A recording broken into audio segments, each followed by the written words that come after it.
All right. Hi, everybody. Welcome back.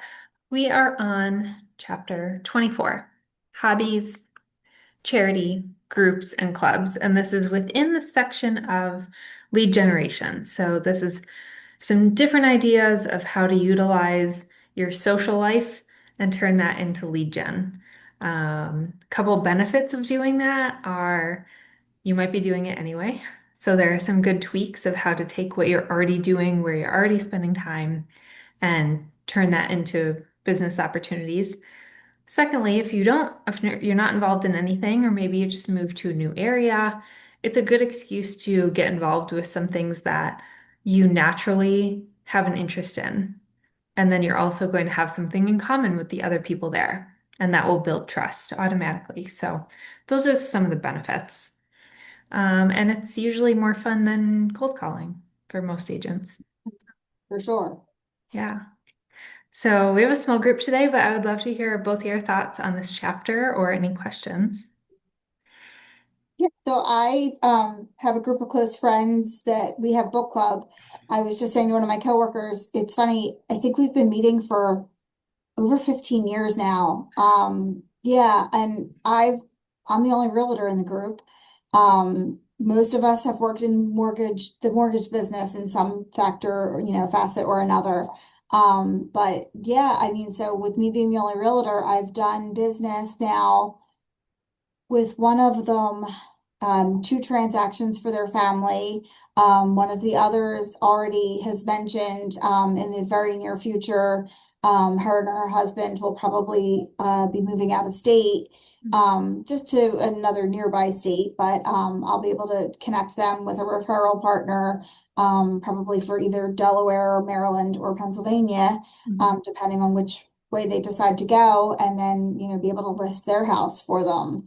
And then, the others, they're just in my database. And, I always invite them to events and, keep them informed of, what the market is for their neighborhood. So, you just never know when referral business is going to come from that. So, um, yeah, it's definitely a much more enjoyable way of talking about my business as well as, keeping them informed of what's going on in the market than, cold calling for sure.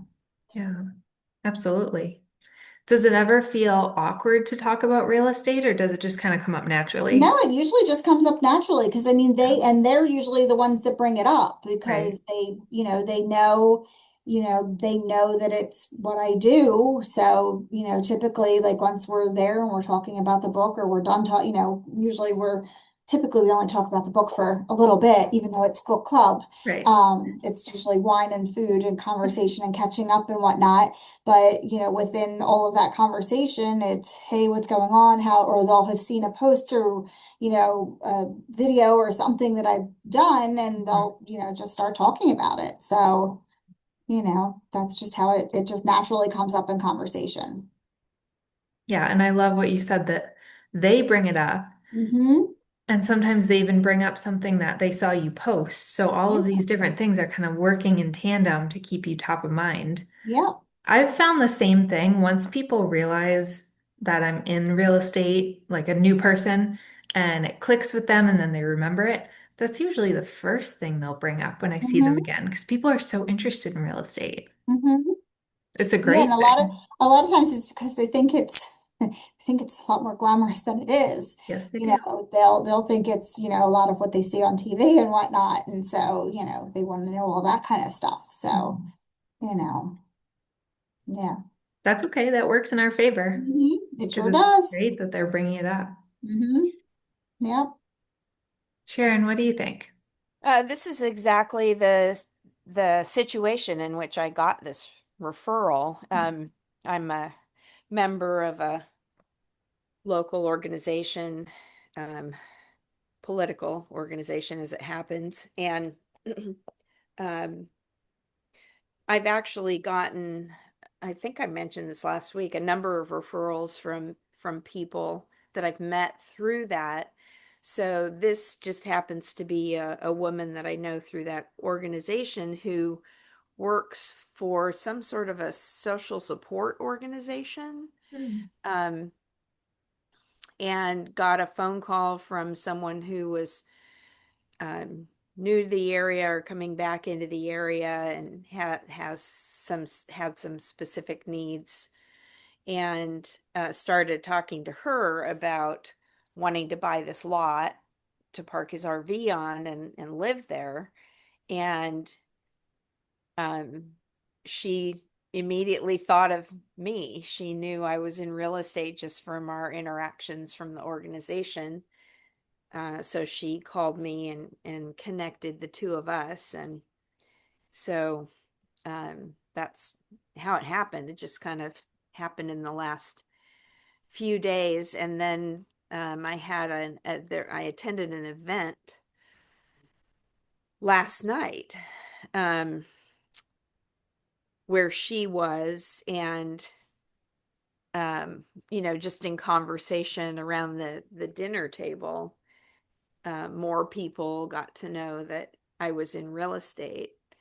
So, that's just how you grow your sphere organically.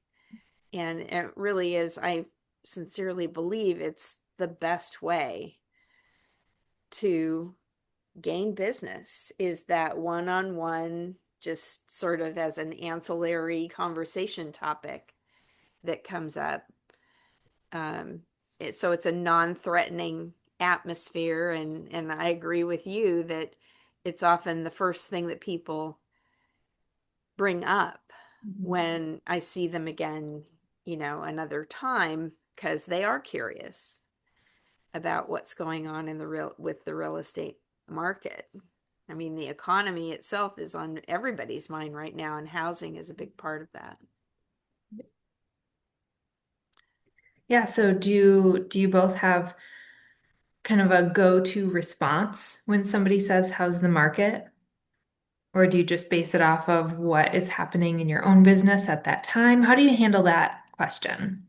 Because there's a lot of different ways that you could respond. So I used to have just like the kind of canned answer for it, but then I've recently tweaked that to like, in what way, like, are they asking? Like, because, like, are they asking in the way, like, as a purchaser or as someone selling or Right. as an investor? Because then it does make a difference.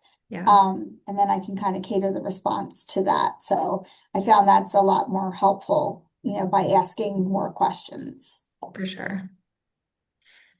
Yeah, I think that's a really good idea, Terry. And I generally, I try to keep my finger on the pulse of the local market, and so it's easy just to talk about how here it's fairly sluggish. There's a lot of inventory. Buyers are not getting off the fence as much as sellers would like them to, and sellers have high expectations in terms of what they can actually get for their property. So there's a lot of homes that have just been sitting on the market, and that it is definitely a buyer's market right now. Mhm. So here Yeah, it is. right. We're not seeing that quite yet in the Northeast, at Yeah. least in certain markets. Lucky you. Yeah, you're just. Well, they ran out of land in Boston a while ago, so that helps with the inventory issue. It doesn't help; it actually makes it a lot worse. But for the sellers, it's helpful. Anyway, so I've done a combination of all of these depending on who I'm talking to, and if it's somebody, a lot of times it's somebody who I know that they're not at all in the market. They're just kind of curious or they're making Mhm. conversation. So in that instance, my go-to lately has been to start with something generic and say, it has softened a little bit. Instead of 30 offer bidding wars, we're seeing maybe two or three. Mhm. So it has changed in that way. But the homes that are priced right and in really good condition, those are still,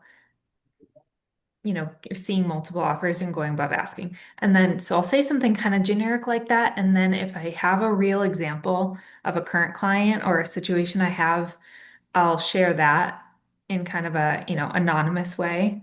I'll say something like, I have this listing that we're preparing to come on the market next month, and it's in beautiful condition, and I know we're going to price it really aggressively and get multiple offers, something like that. Or I have a buyer who's looking for this, this, and this. So keep an ear out for me if you hear any. So I always tie it to like a real client if I can, if it makes sense. And it does a couple things. I feel like that helps it, very specific story of a real person kind of helps ground the conversation so people can understand it a little bit better. And it also showcases that I'm productive and know what I'm doing. So that's worked pretty well. Uh, the other thing, I just reread this chapter earlier this morning, and the other thing I wanted to make sure I bring up is for anyone watching who hasn't read the chapter, go back and pay close attention to where I say to make sure you don't say you're too busy. Because I've heard of that backfiring where if you're I, like, oh, I'm it's, so busy, then people won't mhm. refer you anymore. When I read this chapter, like that was that was actually really insightful because we all use that word busy We do. because it's just what we're used to saying, and we're all so busy. And I like that was, like I said, it was insightful because yeah, like if you say that and then you think like, oh, well, are you too busy? Like, so I'm gonna watch saying that from now on. Yeah, I think that's a really common thing that we all do this because that's part of the vernacular. How are you? I'm Mhm. great. How's the market? Oh, it's good. I'm so busy. How's work? It's great. I'm so busy. Yeah. If you say that enough, people are going to internalize that and then they'll Yeah. wonder, I don't want to bother her. I don't Yeah. want to bother her, or I don't want my referral to not get the best service or the Hmm. most communication. Some of this could be subconscious, but it's still like somebody told me that years ago, and it stuck with me. So I made sure to include that in the book. Yeah. So I always, if I have a chance to, I will bring up in conversation the fact that I'm kind of busy. Like I always phrase it where it's like, I'm in a good flow right now, or I have a steady amount of clients. I have room to take on a couple more, Yeah, something because like it's tough. Like you want them to know that you have clients and you're doing work, but like you don't want to give off the impression that you're overwhelmed or like that you don't have room to grow. right. Yeah. Yeah. As But yeah, long as that's that true. was a good point when I Yeah. noticed that.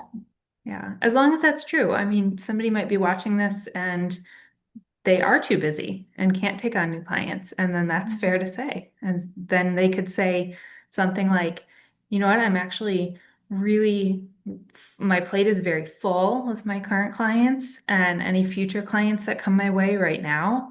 I have a great partner in my office that I'm referring business to, and it's working out great. Something like that. Because I have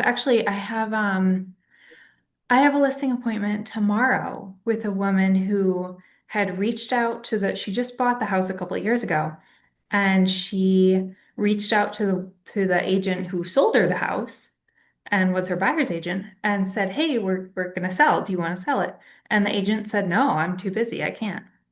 Oh, And so she went online and oh no, she didn't come from online. Sorry. She came from one of my expired letters. The listing expired. I sent her a letter and she called me. And that was my first question was, you didn't buy this that long ago. How come you're not working with the last agent? And she goes, she's just too busy. I'm like, okay, well, that's fair. amazing that that agent didn't even take the time to refer. I Like, know. It's that's insane weird. to me. It's very All right. Well, I strange. mean, their loss is your gain, thank goodness. But It's like, my gain. It's going to be over $1 million wow, sale. Like, I'll take it. wow. Yeah. That's amazing to me that the person didn't even have that little bit of time that it would have taken to refer them to somebody else. I know it's not great customer service. No. No, because I would have at least like wanted to refer them to somebody, Of course. Yeah. like that's great that you're too busy, but like to then at least take the time to refer them would have been Right. something to make sure they were in good hands. Wow. I agree. Just goes to show you. Hmm. Yep. There's all types of different agents Yes. out there in all situations. All So types of, yeah. all we Hmm. can do is set ourselves apart and, Apart from that, yeah. you know. Hmm. So looking at, let me shift gears a little bit here, looking at both of your business plans for 2026, because we're talking about this on December 11th right now and recording this in December. So looking at your plan for the next year, do you have your groups in place? Do you have all that stuff ready to go in the calendar? I think you both do because you've been part of these organizations for so long that that's just kind of in the calendar and doesn't have to be put in specifically. But As part, I It's think. it's in the calendar. I just have to keep working on getting more consistent in actually doing the things in the calendar. that is fair. That is fair. But I Yeah. have a new accountability partner Good. that I'm working with to do that. Good. Hopefully it's a good one. Yeah, so far so good. Good. Yeah, you need that right amount of firmness and yet, Yeah. Right. Mhm.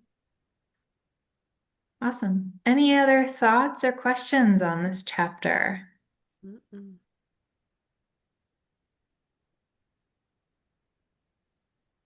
Yeah, not that I could think of, but I love that you included hobbies and because it's important that we have the hobbies and if it can bring in some business too, then more power to it. Absolutely. Yep. There are Awesome. leads everywhere if you Yep. only look. There really are. And I've been shifting my mindset the past couple of years around leads. It's like they're not leads, they're just the people.